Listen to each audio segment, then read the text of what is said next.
Hi guys, it's Janie here, just to let you know that the yarn substitution documents for the new Love Is Enough colourway of the Fruit Garden Crochet Along is now live on the Stylecraft website.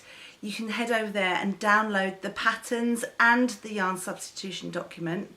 The original patterns were written for the caramel colourway, caramel and parchment, and the night and dusk colourway. So what we've done for the new Love Is Enough colourway is we've put together a document that tells you where in the pattern you need to change the colours. You're going to make the Forget Me Not motif first, which is this one. It's the easiest one of the lot, and you're going to be using 5 or 6 different colours. I think 3, I'm just looking, 6 colours. You're going to use olive in the middle here, then you're going to use buttermilk, then vintage peach, then the cranberry at the back here, then fern, and then duck egg nep. So what you might want to do to make the colour changing a little bit easier is make yourself like a little shade card. I've got one here that's with a different yarn brand actually, but you could just make yourself a little shade card just by doing a knotted piece of yarn on a piece of card or paper, and that will make you make it easier to remember the colours. So where, for example, if it says parchment on here, you might well be using the mint or the duck egg nep. So just that will just make your colour changes just a little bit easier to begin with. So you might want to make yourself a little shade card. You could also just wrap yarn around a card or just stick a little bit of yarn to your pattern. That might help as well.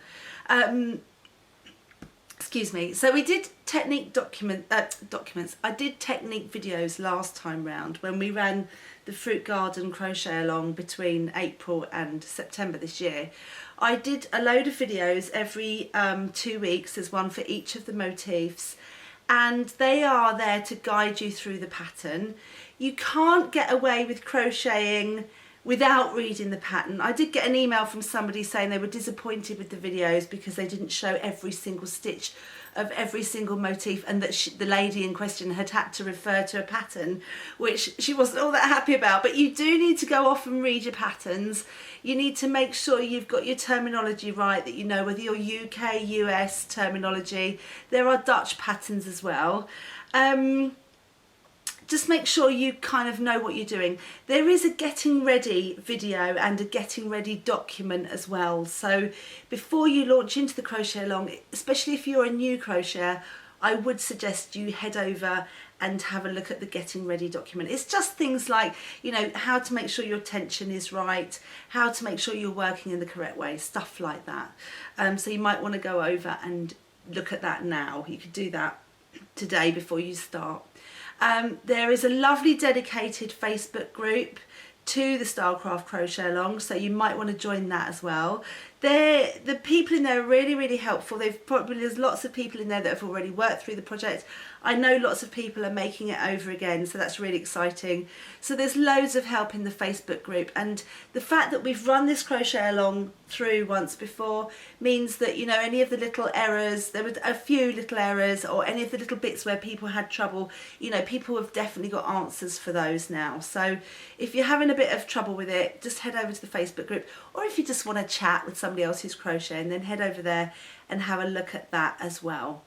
I think that's pretty much it from me. What you might want to do, I did think what you might want to do at the same time is actually make a matching cushion. You might want to make a cushion at the same time as you're working through the crochet along. The only thing I would say about that is just be very careful with yarn amounts, because you may find that if you're trying to make the blanket and want to make a matching cushion, that you might run out of some of the yarns. But the cushions are really good stash busters anyway. You could use all sorts of colours and bits from your stash. So you can find the patterns for those over on the Janie Crow website. They're free to download, or you can buy a paper copy.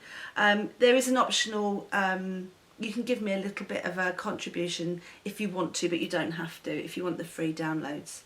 I think that's it for me. I hope you enjoy working through this crochet along. It's so great to have it all happening all over again from my point of view. Obviously I love it when you all work through my designs, and I know that it brought a lot of people a lot of comfort when we were in lockdown before, and as we're in more or less in lockdown here again, so I hope that it will bring you some comfort, and I hope that you enjoy working through it. And I look forward to our crochet along journey once again, and in a couple of weeks time you will be working through this motif, so that's the next one to look forward to. But for now you're just going to make the forget-me-not motif. I think you're making 8 of them, so I hope you enjoy working through it, and I'll see you again soon.